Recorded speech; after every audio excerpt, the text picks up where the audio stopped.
Hello, my YouTube friends. This is Richard, founder of Short Term Rental University and Airbnb Superhost. On today's video, we're going to talk about newbies.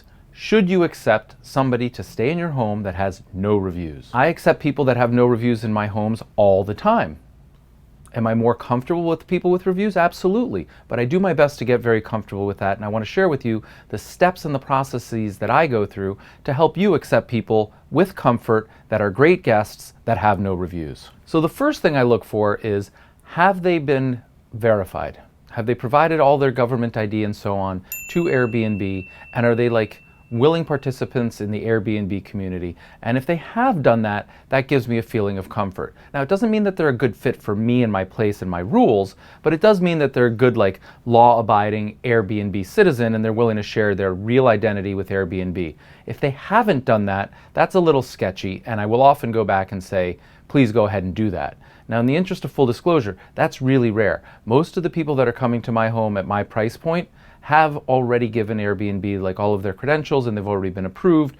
But if that isn't the case for you, make sure that you ask them to go ahead and do that and say it's kind of like a deal breaker. Do it or find another place. So to be clear, just because somebody gives an ID to Airbnb doesn't mean that they're going to treat your property properly or abide by your rules. But here's the inverse of that. If they're not willing to give Airbnb their ID, my question is, what are they hiding? Why won't they? And that for me is a deal breaker.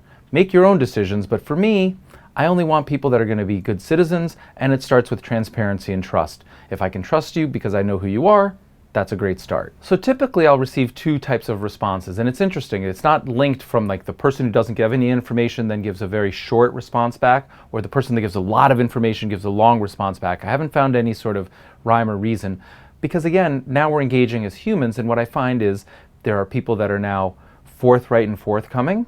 Those tend to be the people that I welcome into my home, and they tell me with good reasons why they're coming and who's coming and so on. And then oftentimes that'll lead to another round of questions where I drill down, oh, tell me a little bit more about, how long is this business trip, or what's the name of your company, or whatever the line of questioning is based on the information that they've given to me. The one that I'm a little bit more circumspect and I'm less excited about is somebody who seems to be a little cagey or dodgy or just barely answering the questions. It almost seems like they're trying to hide something. And in those instances, I will drill down again. And if the answers continue to be sort of cagey and I'm not getting comfortable, then I very clearly just say, I'm not getting the feeling that we're a good fit. There's a lot of homes in the neighborhood. I'm sure you'll find a great place. But I think, for us, this probably isn't a good relationship, and we really care about maintaining our, guests really comfortably and happily. And we also care about being a great host. And it just doesn't seem like we're off to a great start. Something like that. Now, it does bear mentioning that there is a percentage, and I would say maybe about 25%, 1 in 4, when I go back and I ask questions like I did originally, what brings you to town, who are you traveling with, and so on and so forth, I get no response. And that's perfect. I don't want to waste my time and energy with people that don't want to, communicate with me and don't want to be direct. And so just the act of asking a question has alarmed them, put them on notice, and they've gone somewhere else. And so that's great for me. I think one of the things that I want to impart on everybody listening to this video is, instead of operating from a position of fear about vacancy, like, oh, I better say yes, it's $200, it's $100, it's $400, I need the booking. Let's operate from a position of strength. I have an asset, I have a home, I've got a great Airbnb property, it's in demand. If I miss the bad guest, then my place is open for the good guest.